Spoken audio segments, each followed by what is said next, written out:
The first and most immediate need for a robot is to be able to manipulate these threads and insert them into the brain. So the implant is kind of like this little puck of the secret sauce active electronics, and the electrodes are these tiny little flexible threads that each at the very end have multiple little electrodes that if you get those electrodes next to a neuron, they can record what that neuron is doing. The nature of the device that we're implanting and the way that we're implanting it allows for minimal reaction of the brain tissue to our device to increase the lifetime. In order to do that, the devices are extremely fragile. The threads that we insert that contain the electrodes are tiny, sort of on the order of 50 microns wide, 5 microns thick, 20 millimeters long. And so if you take one of them and sort of toss it into the air, it'll sort of float off like a piece of hair. And those tiny little flexible hairs are too small for a human to handle, even with tweezers, and that's where the robot comes in.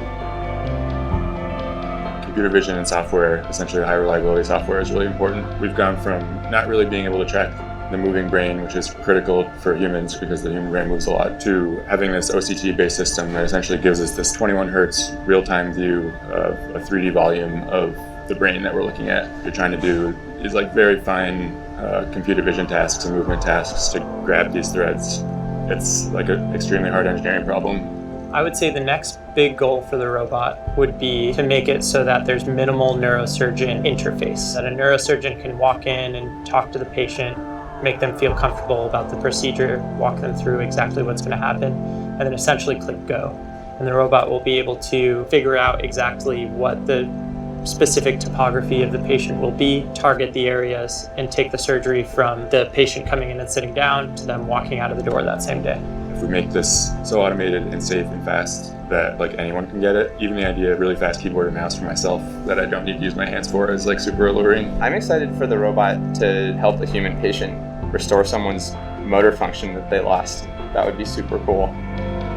Over the last 3 years, Neuralink has felt like it has grown from a garage project into a real product. Not only do you get to work on robots, but you also get to interact with other people who don't typically use robots. I knew nothing about neurosurgery before coming to Neuralink. I can come in as a robotics expert and know that there are neurosurgeons here, neuroscientists here, who essentially can act as my knowledge base for neurosurgery and neuroscience. That's why I think it's the place to be.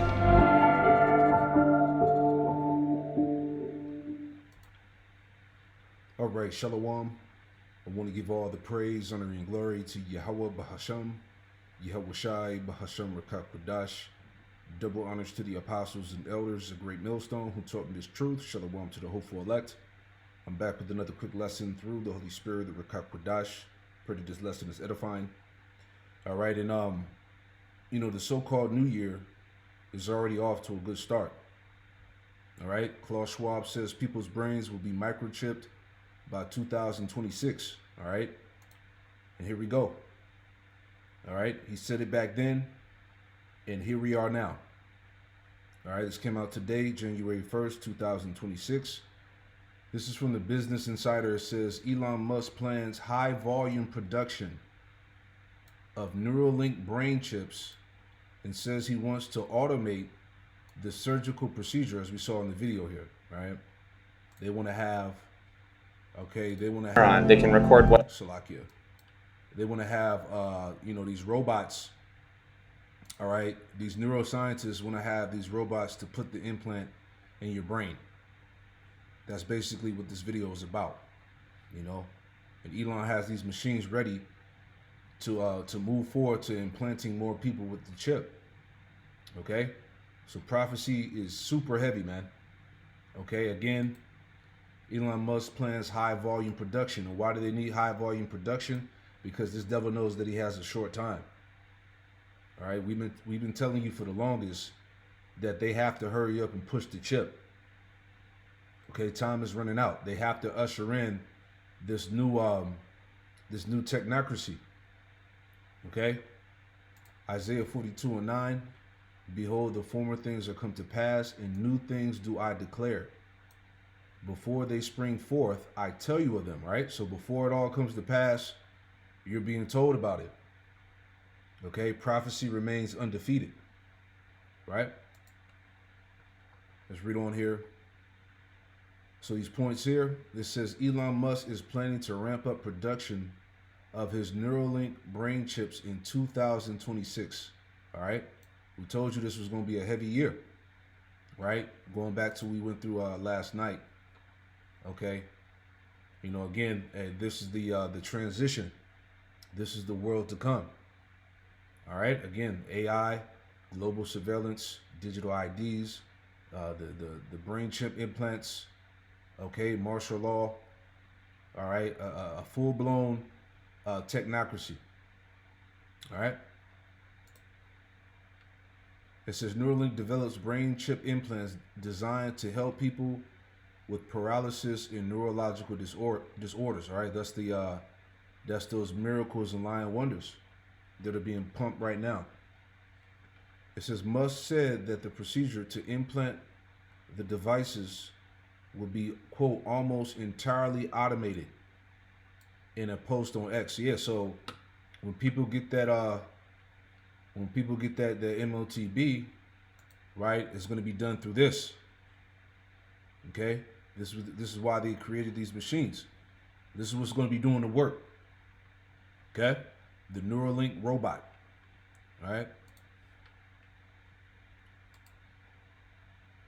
It says Elon Musk says he's planning to ramp up production of his Neuralink brain chips in 2026 and will automate the procedure to implant them into humans. Okay? In the right hand or in the forehead. Right?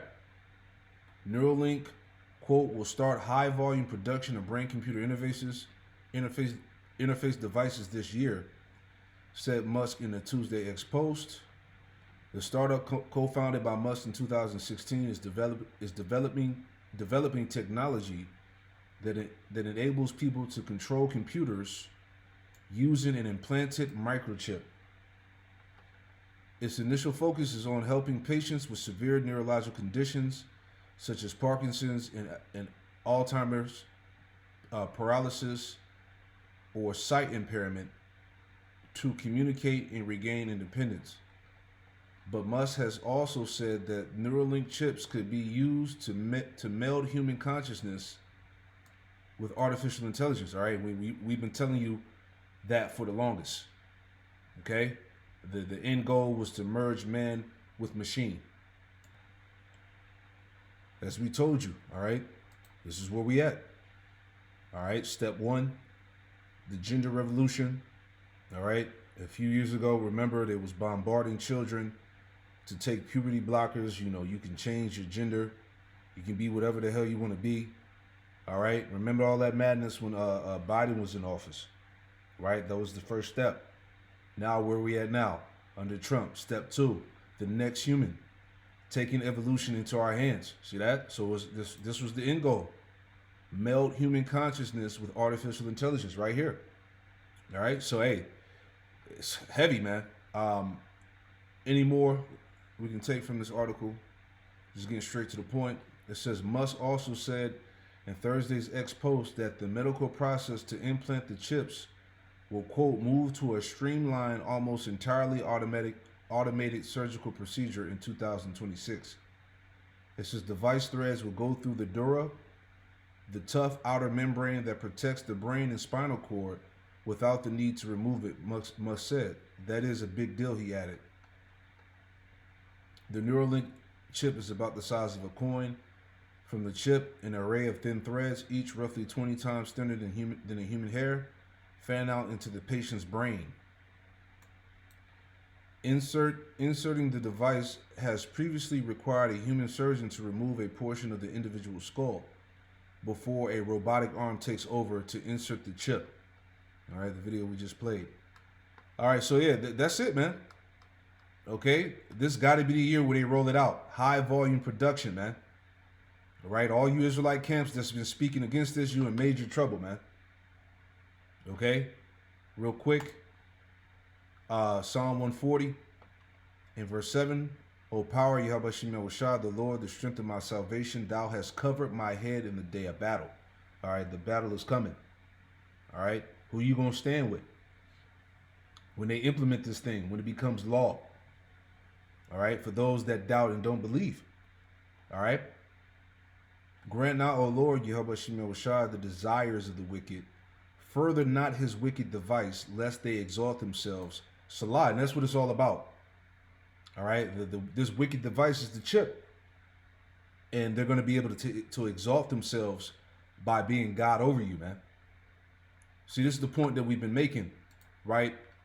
I was just looking this up in the chat about the ethical concerns and the privacy issues, right? Let me pull that up, right? So I said privacy issues on brain implants. What are the risks and ethical concerns, right? So it says brain implants, often called brain-computer interfaces, BCIs, or neural implants, raise serious privacy, security, and ethical concerns, even when developed for legitimate medical uses, e.g., Parkinson's disease, paralysis, epilepsy. Below is a clear, grounded breakdown separating documented risks from ethical debates without speculation. And we're just going to breeze through here. Number one, privacy risk core concern. Neural data privacy. Brain implants can record neural signals linked to movement, emotional states, attention, and cognitive patterns. This data is far more sensitive than biometrics, fingerprints, DNA, because it may reveal thought tendencies or intentions, even if indirectly. You see that? So that's why stuff like what's it called, the Minority Report. You being arrested for thought crimes. This is where this is where we headed to. All right, whether you can see it or not, man. Hey, all the unfaithful should die in their unfaithfulness, the scriptures say, right? It says risk. Once neural data exists digitally, it can be stored, analyzed, shared, sold, subpoenaed, often without the user fully understanding how it is used. Who owns brain data?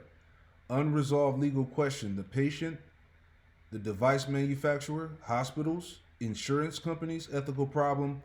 If companies claim ownership or broad usage rights, a person could lose control over data generated by their own brain. See that? You don't even belong to yourself, man.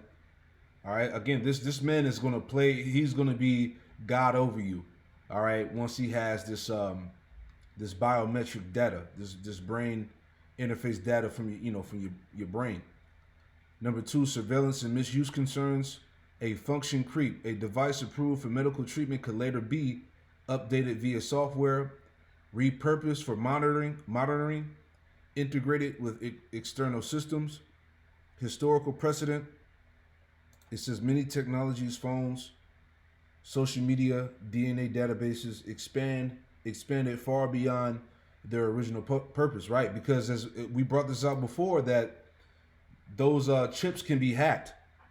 Like the Mo, Yuval Noah Harari, he said that human beings are hackable. How are they going to be hackable? Through the devices, man. They're going to be able to hack your body, hack your brain. See? It's diabolical.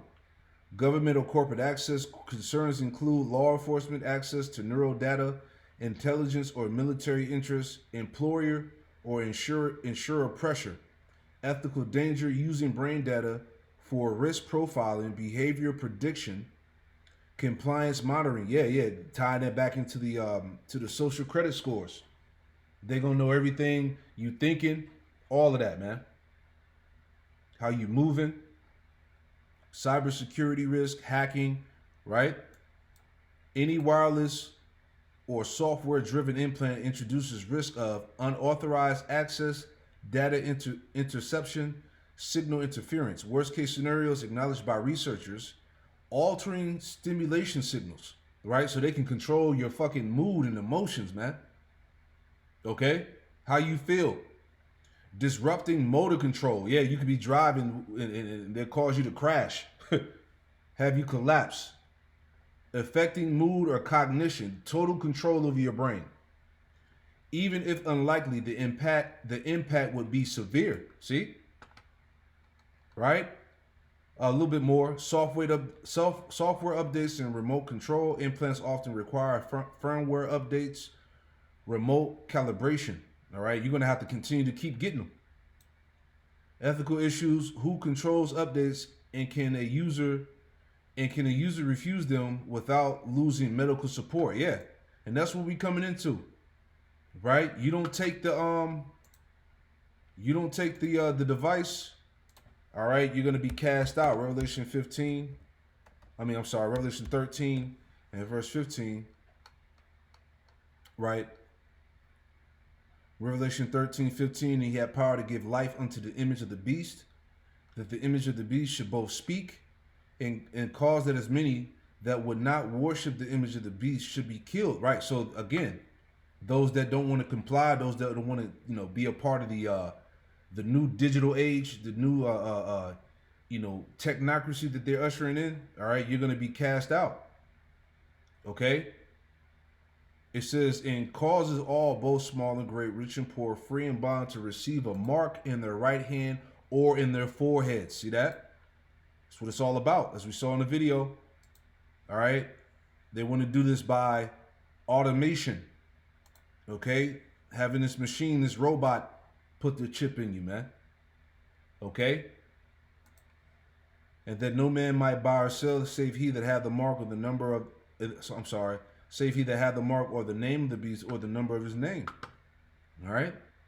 Let's read a little bit more. All right? It says autonomy and consent issues. Informed consent limits. Most users cannot fully understand long-term neurological effects. Cannot predict future uses of their data. Problem. Consent today may not cover future technologies or policies, right? Dependency. If a person becomes dependent on an implant to move, speak, function, then refusal to comply with terms, data sharing, updates, monitoring, could mean loss of basic functioning. See that? This is this man controlling you. Okay? This is all part of the ethical concerns, cognitive liberty, a growing ethical principle. People have the right to mental self-determination. Threats include external influence on thoughts or behavior, subtle nudging or modulation of brain states, man. All right, and that one movie that came out some years ago, what was it called? With the white woman. I think it was called Implanted, right? And she signed up to get the chip, and she basically had she has Siri, from Apple in her brain, that voice, and it was controlling everything, man. It was causing pain to her. She didn't want to be a part of it no more, right? It was controlling her, all her movements, man. You see? So this is a reality, man. All right? Inequality enhancements, not just therapy, could widen social divides. Access may be limited to elites, military, or corporations. Okay? And many more. We're not going to read all of that. So you get it. Let's go to there we go, the bottom line. Here we go. Bottom line, brain implants pose real and acknowledged privacy and ethical risk, especially regarding ownership of neural data, surveillance potential, cybersecurity, loss of autonomy. These concerns are not fringe. They are actively discussed by neuroscientists, bioethicists, human rights scholars, medical institutions. You see that? So, hey, it's here. All right, let's grab one more, man. All right, because what else do we need to say? All right, Habakkuk 2 and 3. For the vision is yet for an appointed time, but at the end it shall speak and not lie, though it tarry, wait for it, because it will surely come, it will not tarry. All right, it's not lying, it's here. High volume production. All right, they gotta go ahead and move with this thing, man. Time is running out for these devils, Ezekiel 33, verse 33. And when this cometh to pass, lo, it will come. Then shall they know that a prophet have been among them. All right, now you know. All right, and if you don't know, now you know. Shalom.